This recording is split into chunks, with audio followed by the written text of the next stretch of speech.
Sagutin ko lang guys yung question sa akin sa YouTube ni Ate Marie Mawon.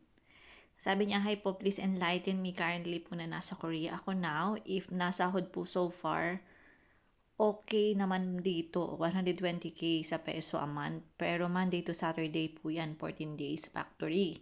Pagod po talaga. Now gusto ko po sana i-give up na Korea.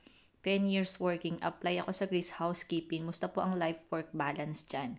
If mag-work po ba ako, same ng haba ng working hours dito, aabot din ng 100k? Regular work or part-time if meron. Tsaka medyo toxic ang mga Koreano.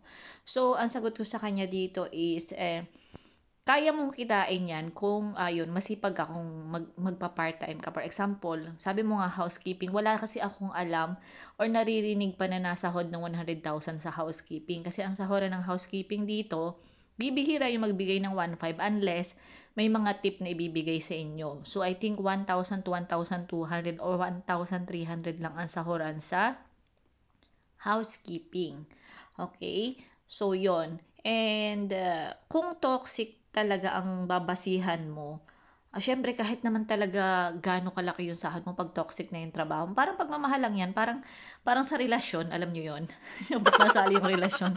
Kahit gaano mo kamahal yung isang tao, pag toxic na yung relationship nyo, minsan talaga kailangan mo nang bumitaw. Paano masabi?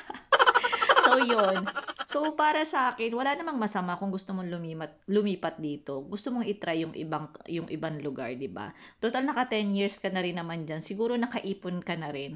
Kagandahan lang kasi dito sa Greece, maraming opportunity na makukuha ka.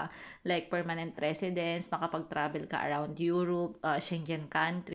Tsaka mababait ang mga Greeks. So, yon. Kung bago ka pa lang sa aking channel, please do subscribe to my channel and follow my page para lagi kang updated sa aking mga new upload video. So, yun lang guys for now. See you on my next vlog. Bye!